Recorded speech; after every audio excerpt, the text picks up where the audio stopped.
Hey!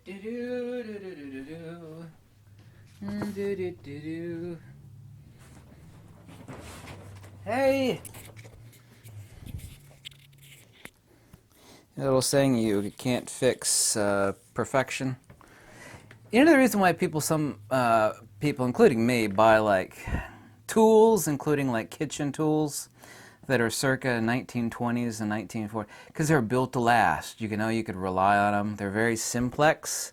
Well, they will invent something that is a little bit better at saving time and whatnot. Simplicity is divinity.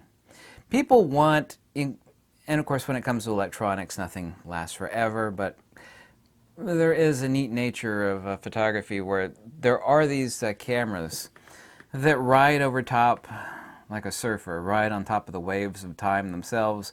As we actually go through time, we have all these cameras come out every 6 months from these companies, and it doesn't matter if you're rich or poor, you know, no matter how much money you got, you get sick of the new stuff. I just bought this, yes, but that's like computers. You buy the most advanced computer and it's completely out of date. 6 months, if not sooner, later. This is the reason, by the way, people buy MacBooks and stuff, because they're actually so well built.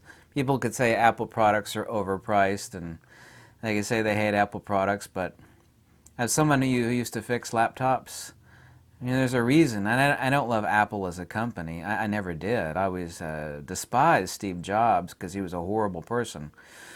There's a reason why I love my MacBook Air and my MacBook Pro, because they're so well built and reliable, and as long as it's still working, and they all have been, take good care of them, you know, it'll last for a really long time.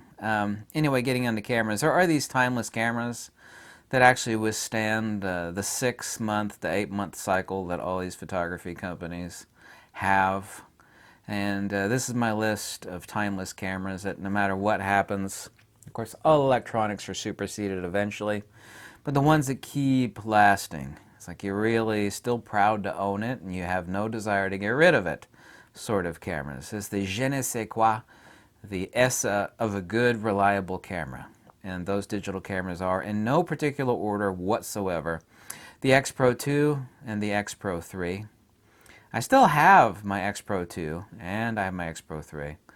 The X-Pro 1 actually has bad focus peaking and really slow autofocus. Even though it's a stalwart of a great camera, I can't call it a timeless camera. It was a first iteration of what it was, and first iterations are not that extremely awesome to hold on to. And I've owned a couple X-Pro 1s. But anyway, the X-Pro 2, X-Pro 3. The XH1, undeniably so. I still have my XH1. I'm never going to get rid of it, period. So the Fujifilm X-H1. All and any GFX cameras. And this has always been the case of any medium format camera when it came to either film or digital.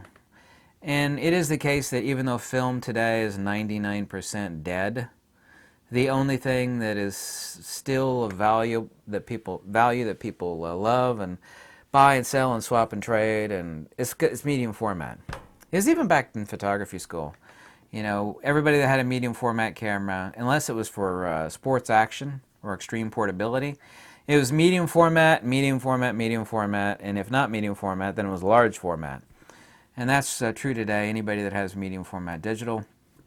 Everything else, unless it's for portability and speed, for hardcore sports action, wildlife, and photojournalism, medium format blows the hell out of everything else away.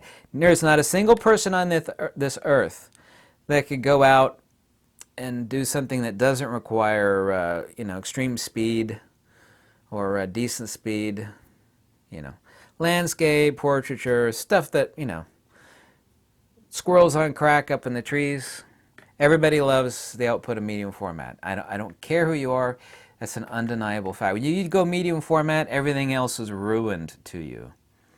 I've always been a huge medium format fan. I'm the #1 supporter on YouTube of Fujifilm's medium format cameras.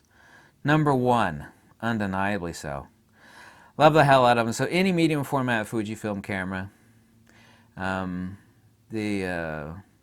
the longevity of medium format, even though we have the 102 megapixel sensor on the GFX 100, which I also happen to have. I mean, you can't crucify it with 51 megapixels in medium format. You can't do it with 102 megapixels. So even though the GFX 100 has IBIS and it's way faster than the 50S and the 50R, which I also happen to have, doesn't matter. The 50S and 50R valid until they die or time itself ends. It's the same with medium format film. The longevity of it is, it literally puts time in its tracks. Doesn't matter how many years, so what's a medium format? Same is true now of digital as it was of film. You know, 5, 6 years later, so well, this is so much faster. Yeah, but this is medium format. Don't care, because the output from it is just unbelievably incredible. So those are timeless cameras. Those are undeniably so. Always is with medium format. Nikon D3, I think I've owned like a dozen of those. Still own a couple. The Nikon D4. Nikon D4S too, but it's so still obnoxiously expensive I can't recommend it.